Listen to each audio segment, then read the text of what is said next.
अस्सलामुअलैकुम दोस्तों, क्या हाल चाल है। ओमान टेल और ओरिडो की जानिब से नेशनल डे की ऑफ़र आ चुकी है जी।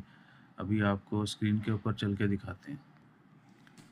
लें जी, ये ओमान टेल है जी, और सिर्फ इन एप्लीकेशन के ऊपर अनलिमिटेड डाटा है 2 दिनों के लिए। और ये स्ट्रिंग जो है ना डायल करके आप *182# ये ओमान टेल की ऑफ़र अवेल कर सकते हैं।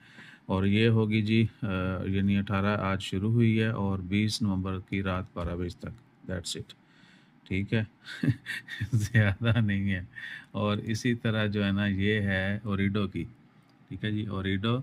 और ये आप जो है ना डायल करके अवेल कर सकते हैं। और इन एप्लीकेशन के ऊपर अनलिमिटेड डाटा है 20 और 21 का। प्लान वैलिड 20 और 21। ठीक है जी, 20 जैसे स्टार्ट होगी और 21 जैसे ही ख़त्म होगी, ये डाटा जो है वैलिड है। ओमान टेल दा यार थोड़ा और भी खंगालते हैं, टर्म्स एंड कंडीशन क्या हैं जी इनकी। ये जी, ये टर्म्स एंड कंडीशन है। सही है। और 18 नवंबर को मैंने को दिखा दिया एडिशनली। बहुत सारे लोग जो है ना आजकल वो पूरी गल ते आहो भी नहीं करते। उत्ते फ्लैटां आ गई हैं, दिखानियां नहीं सी थानू।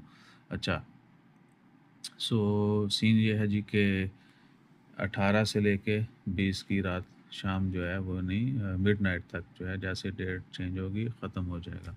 अनलिमिटेड जीबी है और ट्रांसफ़र नहीं कर सकते, सिर्फ एक ही डिवाइस पे जिसके ऊपर एक्टिवेट करेंगे उसी के ऊपर यूज़ करेंगे। सही है जी। ये है ओमान टेल की ऑफ़र। यूट्यूब नहीं हैगी, देख लो। कमाल नहीं करता। टिकटॉक नहीं हैगी, यूट्यूब नहीं हैगी। टिकटॉक भी ऐड कर देंगे तो मज़ा ना आ जाता। बहरहाल अपना ख्याल रखिए। जज़ाकल्लाह।